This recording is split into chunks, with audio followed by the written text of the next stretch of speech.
Sur la commune de Plougonvelin, la pointe Saint-Mathieu est un lieu remarquable du Finistère. Aux côtés des vestiges de l'ancienne abbaye, le phare et le sémaphore veillent sur les marins. Ce site unique abrite le mémorial national des marins morts pour la France. L'association Aux Marins, reconnue d'utilité publique, est créée en 2005. Elle a pour objectif de perpétuer le souvenir de ceux qui se sont sacrifiés pour leur pays. Le site de la pointe Saint-Mathieu est un lieu chargé d'histoire. Le mémorial des marins morts pour la France a été réalisé au fil du temps. En 1927, une stèle est érigée à l'initiative de l'amiral Guéprat, attaché au devoir de mémoire. Après la guerre 14, devenu député du Finistère, l'amiral Guéprat s'étonne du déficit de reconnaissance envers les marins morts pour la France. Il va convaincre le ministre de la Marine, Georges Legge, de faire élever cette stèle qui prendra forme en 1927, ici face à la mer. Sur l'esplanade du souvenir français, à proximité de la stèle, un fortin à l'abandon est restauré. Un cénotaphe est inauguré en 2005. À l'intérieur, des cryptes consacrées à la mémoire des marins disparus, quelle que soit leur marine. Vous êtes ici dans la salle d'honneur, où vous avez 3 dalles. Ces dalles représentent les marines marchandes de pêche et marine nationale. Apposées sur les parois des cryptes, selon le souhait des familles, plus de 1300 photographies de marins. Ces clichés complètent l'album essentiel au devoir de mémoire et au deuil des familles. Mon mari a été porté disparu à Dien Bien Phu le 12 avril 1954. Il était à bord d'un privateur et ils étaient 9 à bord. Donc il y a eu 3 rescapés.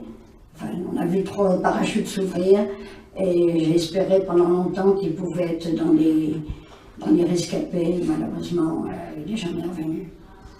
Dans le cénotaphe, une borne numérique permet aux visiteurs de retrouver la photo du disparu et le positionnement de celle-ci dans les cryptes du cénotaphe. En 2017, 218 000 personnes sont passées sur le site de la pointe Saint-Mathieu. Des visiteurs attentifs, curieux d'en savoir un peu plus sur l'histoire des marins. Pour répondre à ce souhait, un chemin de mémoire a été créé sur 4 km. Ces visiteurs rentrent et découvrent le cénotaphe, les marins morts pour la France. Nous avons au cénotaphe, dans les cryptes, les visages de ces marins. Et ces visiteurs nous disaient où sont leurs bateaux. Donc nous sommes en train de créer ce chemin de mémoire. Nous posons des menhirs avec des plaques sur lesquelles il y a à la fois le nom des bateaux, mais aussi un peu de poésie, de culture maritime.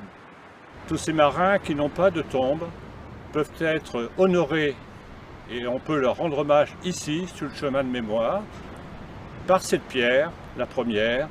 Ici, vous rendez hommage à près de 9000 marins disparus en mer lors du naufrage de leur navire. Attachée à la transmission du devoir de mémoire, une équipe pédagogique peut s'associer à différents projets éducatifs. L'association Aux Marins organise la commémoration du rallumage de la flamme, symbole de la transmission du souvenir aux jeunes générations.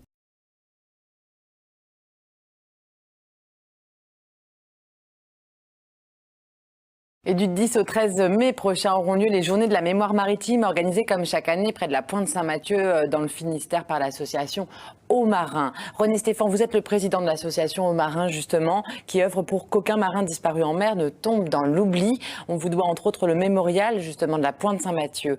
Cette année, pour cette commémoration annuelle, vous avez choisi de mettre en lumière la marine marchande et en particulier son rôle durant la Première Guerre mondiale. René Stéphan, quel a été ce rôle ? Le rôle de la marine marchande a été très important, c'était d'assurer le ravitaillement de la France. C'était aussi d'assurer le transport des troupes.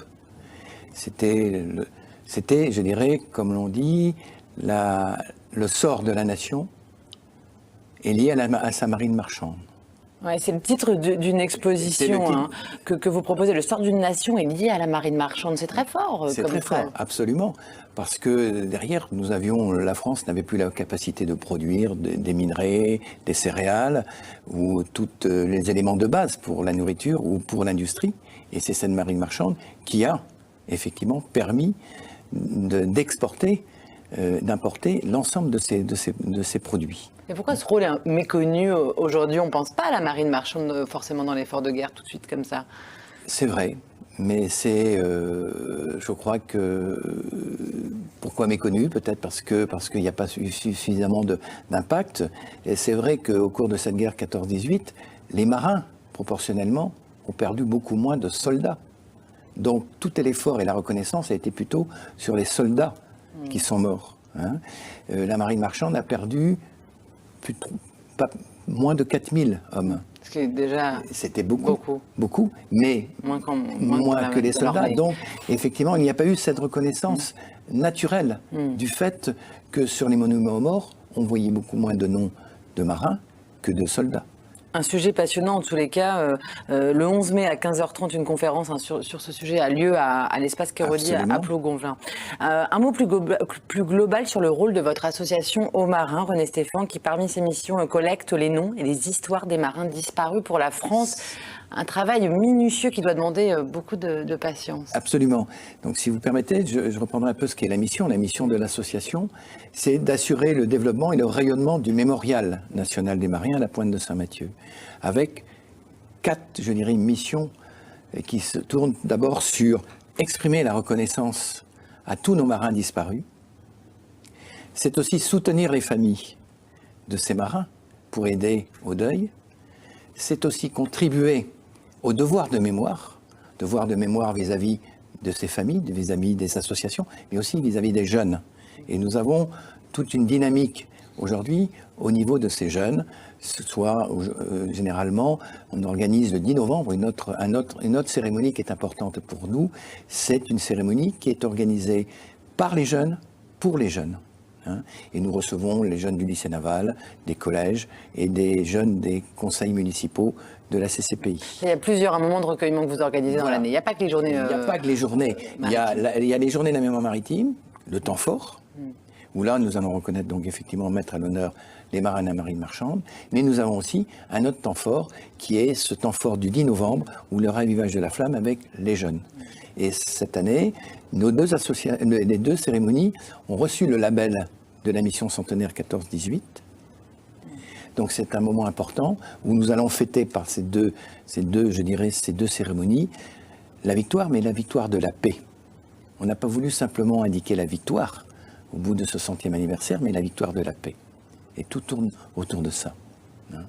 Mettre à l'honneur nos marins, mais effectivement dans cette victoire de la paix. Une belle mission. Merci en tous les cas, René Stéphan. Je rappelle que les journées de la mémoire maritime ont lieu du 10 au 13 mai prochain. On retrouve d'ailleurs toutes les infos via notre site web.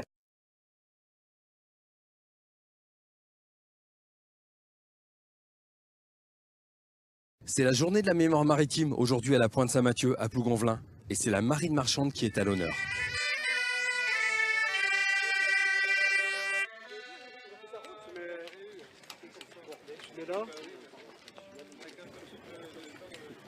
Présentez Gerd.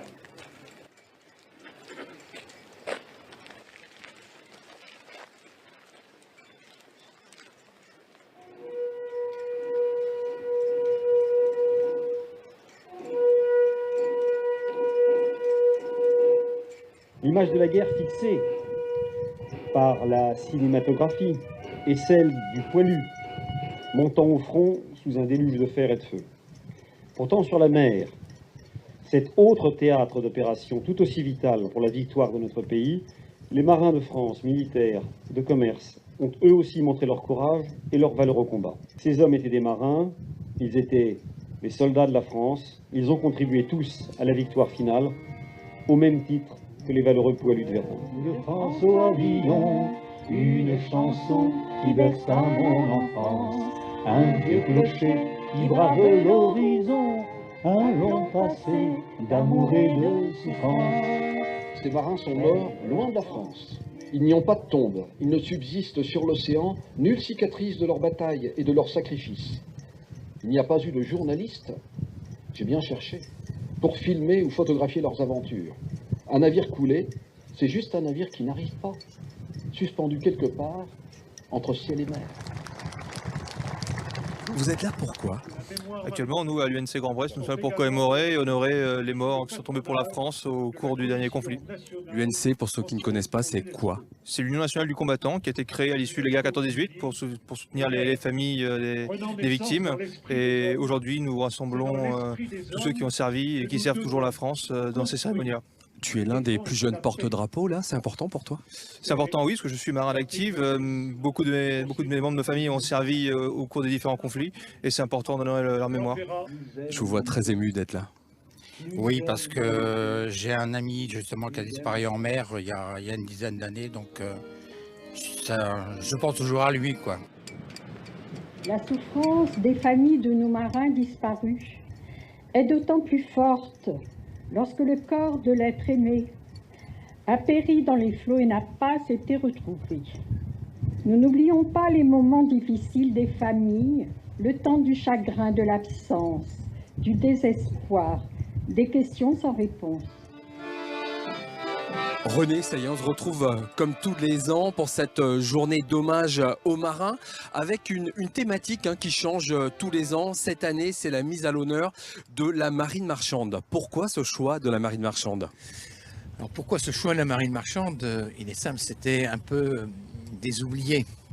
Et on voulait mettre à l'honneur un peu ces oubliés de la guerre 14-18. Ils ont participé au ravitaillement de la France, tant alimentaire qu'industriel. Ils ont donné de leur vie pour permettre à la France cette victoire de la paix. On était dans le cénotaphe il y a quelques instants. C'est combien de photos, souvenirs qui sont dans ce cénotaphe? Alors là, vous en avez 1740 photos, 1740 visages qui nous interpellent, 1740 héros. Mais ils ne sont que 1740 et il y en a beaucoup plus parce qu'on dénombre à peu près 40 000 marins qui sont morts pour la France depuis la Première Guerre mondiale. Et au cours de la guerre 14-18, ce sont 3200 marins de la marine marchande qui ont donné de leur vie. L'association Marins, c'est cette cérémonie tous les ans, mais l'association fait quoi au quotidien? Travaille justement pour le devoir de mémoire? L'association travaille bien sûr pour le devoir de mémoire. Là, c'est la plus grosse cérémonie, mais nous avons aussi un travail avec les jeunes. Et je crois que c'est une démarche importante pour amener ces jeunes à découvrir ce que doit être ce devoir de mémoire et découvrir ce que certains ont donné leur vie pour qu'eux, ils puissent être là. Je me garderai bien ici de nous comparer à ceux dont les noms sont inscrits sur les murs de ce mémorial. Je tenterai plutôt d'expliquer en quoi nous nous inscrivons dans leur filiation. La mer, espace si particulier, a toujours appelé des hommes et des femmes à part. C'est donc plein d'humilité et d'admiration que nous devons essayer de donner un sens au sacrifice de nos anciens. Si les défis évoluent, un état d'esprit doit demeurer, le sens du devoir, le service de son pays et l'amour de la mer. Bon, Vona, si je me trompe pas, toi, c'est pas la première fois que tu participes à cette cérémonie du souvenir. Non, ça fait à peu près 7 ans que je suis ici et que j'assiste ou que je participe aux cérémonies, que ce soit à ces périodes-ci de l'année ou au 11 novembre. Ou, voilà. Pourquoi? Tout simplement, pourquoi? En fait, ça a commencé d'abord quand j'étais conseillère municipale enfant. Voilà, c'est ça. Et au début, on m'a demandé de participer pour jouer de l'accordéon en fait aux cérémonies. Donc, je jouais le chant des partisans ou le brogose. Et en fait, j'y ai pris goût et c'est le devoir de mémoire et c'est une façon aussi plus sensible de comprendre l'histoire et pas de façon juste académique peut-être et c'est ce côté sensible en fait que je trouve important et qu'il faut préserver encore et encore. Und im blühenden Kleid sind sie Freunde uns heut, die Bunker. Wenn der Sturm draußen hört, schirmen sie uns vom Wind, Paare finden sich ihre Lieb zu gestehen, die Bunker.